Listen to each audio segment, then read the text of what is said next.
İlqar Gülablı, Qara Xəncər. Orada 3 şey var idi. Bir tapança, 3 rəngli bayraq və bir də qara xəncər. Bu bayraq panturkizmi təmsil edən göy, panislamizmi təmsil edən yaşıl və liberal burjuaziyanı təmsil edən qırmızı zolaqlardan ibarət idi. Üzərində də Azərbaycanın şərq ölkəsi olduğunu bildirən, Musavatın rəmzi olan aypara və 8 güşəli ulduz var idi. Bu bayraq Musavat Azərbaycanın bayrağı idi. Şahnaz bayrağı tanıdı. Onu arxivlərdə görmüşdü. Demək, Firudun Musavat Azərbaycanını yenidən bərpa etmək istəyir. Şahnaz xəncəri götürüb qınından çıxartdı və gözlərinə inana bilmədi. Bu qara xəncər idi. Onu üzərindəki naxışlarından tanıdı. Bu naxışlar atasının ona göstərdiyi kağızdakı naxışlar idi. Deməli, qara xəncər Firudun imiş. Şahnazın tapıb öldürmək istədiyi, bunun üçün uzun illər Rusiyada oxuduğu, xüsusi təlim gördüyü adam, sən demə onun əri imiş, uşağının atası imiş. O, ən böyük düşməninə aşiq olmuş, ona ərə getmiş və ondan övlad dünyaya gətirmişdi. SSR-nin ən məşhur 60 agentini öldürən və sosializmə qənim kəsilən adam onun sevgilisi idi. Bəli, Firudun qara xəncəri idi. KGB-nin 60 casusunun qatili. Onları xüsusi amansızlıqla qətlə yetirən adam. Onların içində məşhur generallar da var idi. Onlar indi yaşasaydılar, bütün dünya sosializm bayrağı altında birləşmişdi. Bəli, Firudun SSR-nin, Sovet ideologiyasının, KGB-nin və nəhayət onun özünün ən böyük düşməni idi. İndi onun məqsədi əli soylunu öldürmək və Brejnevi hakimiyyətdən devirmək idi. SSR-ni yıxmaq və 15 kapitalist respublikası yaratmaq idi. Yəni, yenidən burjua sinifi meydana gələcək və proletariyatı əzəcək. Demokratik burjua proletariyat diktaturasına son qoyacaq. Varlılar demokratiya maskası altında öz hegemonluğunu quracaq. Qədd olduğu kimi. Bunlar Şahnazın düşüncələri idi. O, komünizmə sadiq bir Sovet vətəndaşı və KGB əməkdaşı idi. Əli-soylu Brejnevdən sonra SSR-nin ən güclü adamı idi. Onun ölümü SSR-nin çökməsinə səbəb olacaqdı.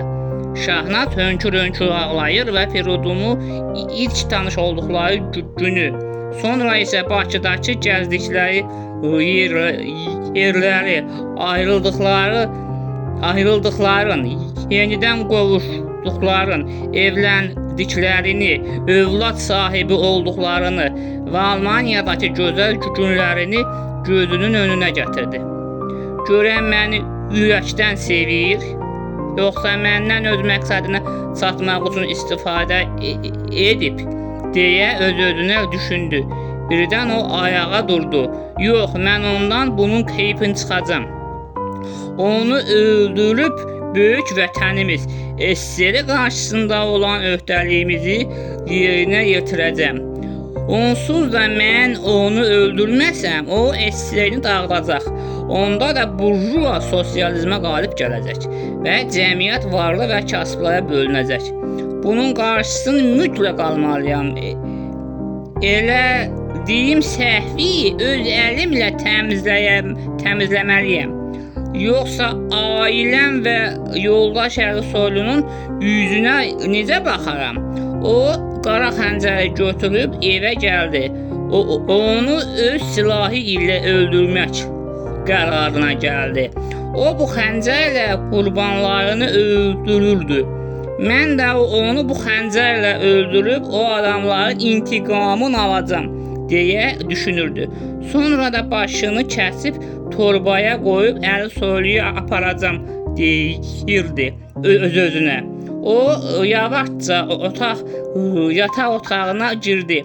Firidun yatmışdı. Xəncəri qaldırıb Firidunun ürəyini nişan aldı. İstədi xəncəri onun qəlbinə sancsın. Ağlına Araz gəldi. Axı bu necə ola bilər? O mənim uşağımın atasıdır. Bir ana necə öz uşağının atasını öldürə bilər? Öz balasını yetim qoya bilər? O bu düşüncə ilə tərəddüd edirdi. Birdən düşündü ki, mənim oğluma belə ata lazım deyil.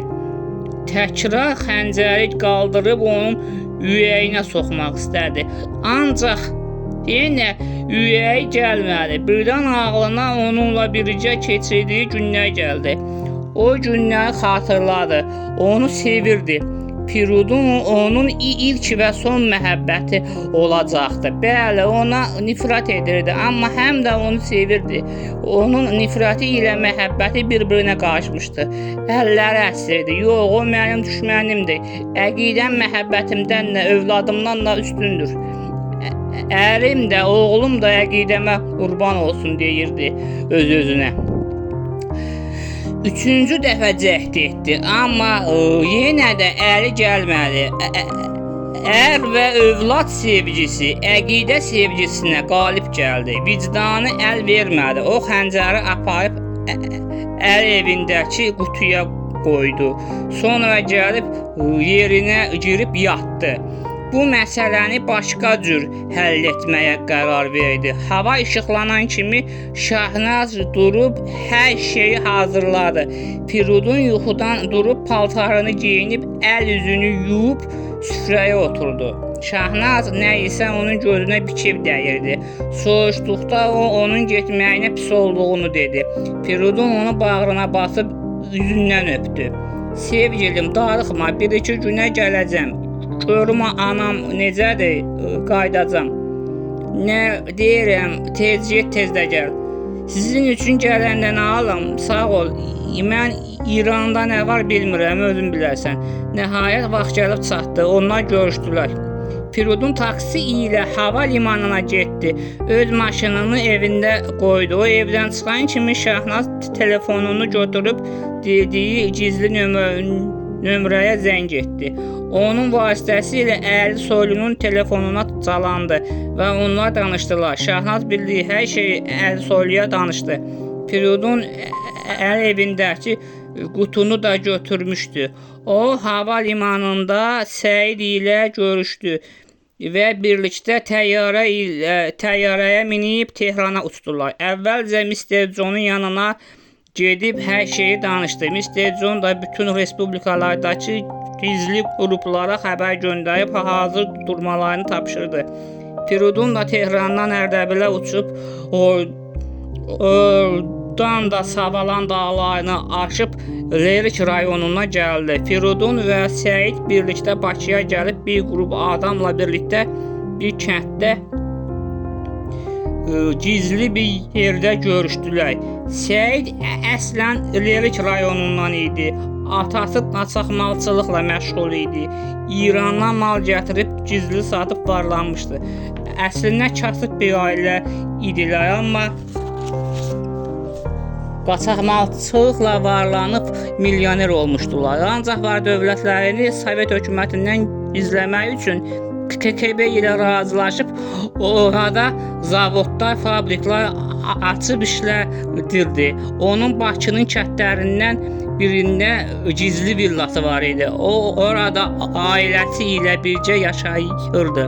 Səid Quliyev də atasının yolun gedərək İranla gizli alış-veriş edərək milyoner olmuşdu. O bir gün İranda olarkən Mr. John'la tanış olmuş və onu da öz təşkilatına